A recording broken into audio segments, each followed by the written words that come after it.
nice of you to join me. Hang on, I seem a bit like I'm on the wonk. That's a bit better.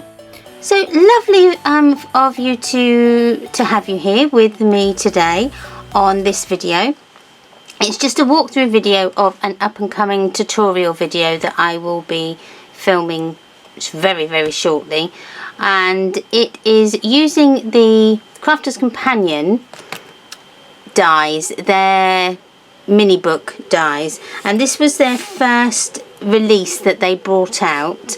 Now I've had these dies since they came out, which was how long ago? Well over a year, and I'm sorry to say that I had not even opened them, so shame on me. I have thoroughly enjoyed using them, I must admit. They're very easy to use, very simple. You can do an awful lot with them. I've got a few different sets of these dies of different things that you can make with them. But I will go into depth, more detail in the tutorial of which different dies that I used. If you want to subscribe to me, please subscribe. Every subscription really does help this channel and helps me to grow. If you can see it in your heart, then please share the video as well.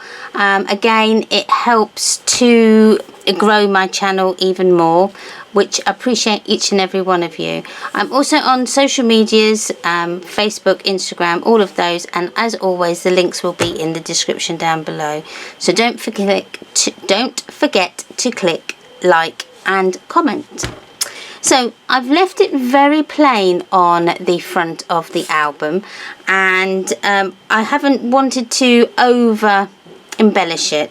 You can, by all means, you can add in the one of these die sets, you get little buttons as well that you can embellish, which you'll see throughout my book as well. So on the front cover, I've just used one of the dies that come in within the set just to create a little focal point on there, and then the spine and the back is very plain, and again you can add your little dangle holders on here if you wanted to. You could add also on the back a little, if you had, I've got somewhere a little personalised stamp that I use sometimes when I put on my memory books, especially when I sell them. So I've had a little bit of glue there on my hand. So let's open it up. Now for some unknown reason that's not in there. So again, I have kept them very simple. I've done just a baby book because my sister is expecting her first baby. Oh, I can't wait, little babies. So I thought we don't know what sex it is yet, so I just thought I'm getting a head start, so I'm going to do the girl one, and then I'm going to do a boy one as well, so I'm covered on both bases. So opening it up, again, just very plain with a little pocket that I've put at the front, and I've just used some stamps. Now I will leave a link to the stamp sets that I've used down below so that you can see which ones I've used. Again, I'm going to add in different stamp sets as well in my tutorials. So again, I've just got some little stamps in there with I've just done a little tag that's just plain, but again you could embellish with papers and things. Now I used a full pad of 6x6 paper with this, and I could possibly have gone with maybe 2 of the paper pads as well, but I only had one of the girl ones, so I would say at least 2 6x6 paper pads, which isn't too bad really. Or if you can get away with it, try and you could maybe not use so much pattern paper, maybe put in some coloured card as well. That would help if you wanted to keep the paper pads situation to a minimum. So again, so that's the front page. So this page here, I've used, this is actually the top of an envelope that you can make, but I've just made it into a little flap so that we can store another tag in there, so you can put a picture on there, pictures on there, and on there if you wanted to. So there's quite a few places that you can put lots of pictures in this one. This one would be very good for a little brag book for like grandparents, if you wanted to make one for grandparents as well, so that they had a little keepsake of your day, of the birth of your baby. You know, you could do that and add in months and things, you know, a progress chart and things. So that's quite handy. Now with this one, I've actually made a pocket page, and I've just put a little tag in there. Again, I've not embellished those, but I've just used, with this one, I've used a punch to give me the little tab holes. But in the video, I'm going to show you a different way to, and actually using your dies to create a little tab hold. So yeah, please, you know, come and have a look at that. So moving on to the next page. Now this is the envelope that I was talking about. So this here is the top of the envelope, which I've used here because it comes separately. So you can utilize your dies. So opening this up, this one it's got a little gusset on it so that you can pull it open, and I've just put in a little tag in there with my measurements on so that I don't forget. In there, but again, you could put in you know, a little scanned picture of your baby, you know, as you've gone through your different scans. You can put that in there. And then I've just used here some velcro, little tiny velcro fasteners. Don't know if you can see them there in white. Again, I will put a link in the description down below from where I got them from. So moving on to the next page, again, I've just used the top again off the envelope, but I've put it this side, so I've had to trim off a little bit of it just to get it to fit. But again, that just opens up, and I've put in just a tag in there. So again, space for photo, space for journaling, space for photos on the back. And this here, this twine is not actually twine, it is wax cotton thread, and it's brilliant because it does hold its shape. I don't know if you can see there. It will go, you know, go back, but it does kind of hold its shape a little bit. I just love it, using that as a tie. Again, there's another pull out there. So the next page is very plain. Again, I didn't want to bulk the album out too much because you have to be mindful of when you add your photographs, so you don't end up with your album that's like this, which I have done in the past, but that's what we do, we learn. So I try not to embellish them too much. So again, that's just left plain, a place for a photo there. Again, I'll put a link in the description for where I get my stamps from for this. And then I've just used those little die buttons that I've cut out as a little embellishment there.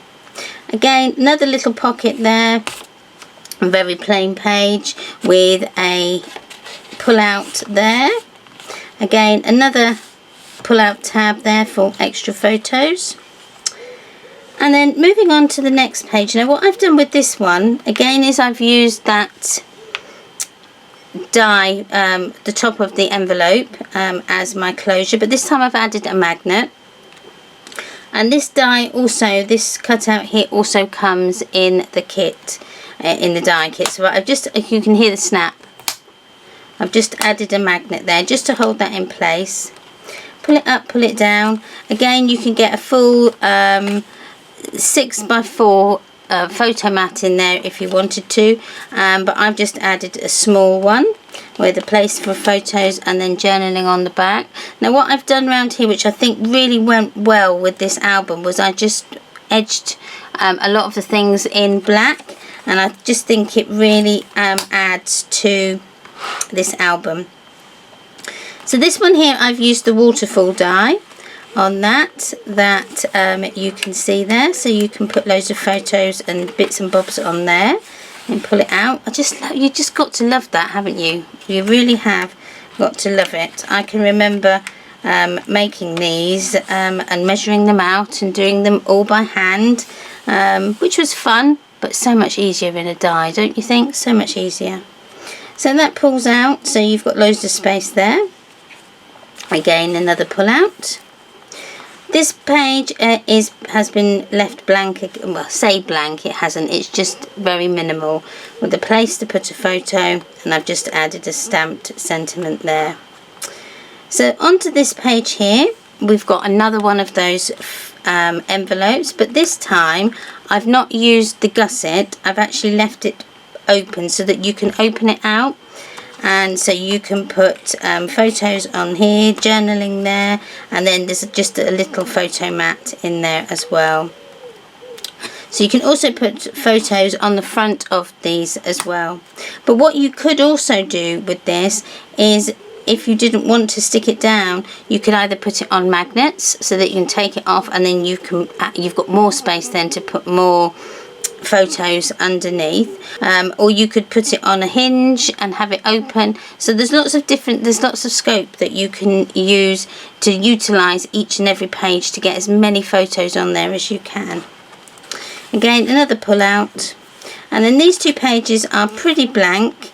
I haven't done anything with those as yet, but again, some space up here for journaling. You could put a photo there as well, and then again for more photos and journaling. But I'll just show you what I did do so that you could see. So I'm just going to get a black pen. Now these are waterproof as well, so these are brilliant, these pens. So all I'm going to do, I'm just going to go around the edge. Obviously do this before you stuck it into your book, in case you go off the edge. But I'm just going to keep turning the book just so that I know I'm not going to go off the edge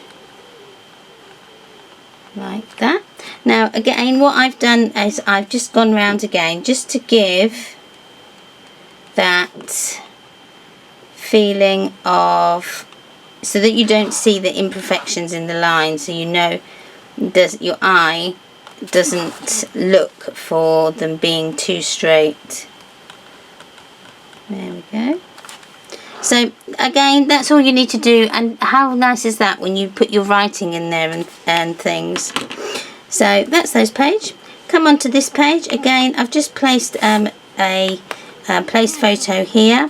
These ones are 3x2 inch photo mat, so you just again put your photos on there. And then moving back to the last page, I've just used one of those flap tabs up again with another space to put some tags, so you could add some extra tags in there as well if you wanted to. And then we come to the back. So on these I've actually added the pen around my tabbed pulls. I just thought it really looked nice against the white. So that's something, or if you haven't got, if you're using black, you could use a white marker as well. That would look fantastic. I've got a Signo, the Signo gel pens. They work fantastically, they do as well. But again, I will put links down in the description down below so that if you want to shop, you can.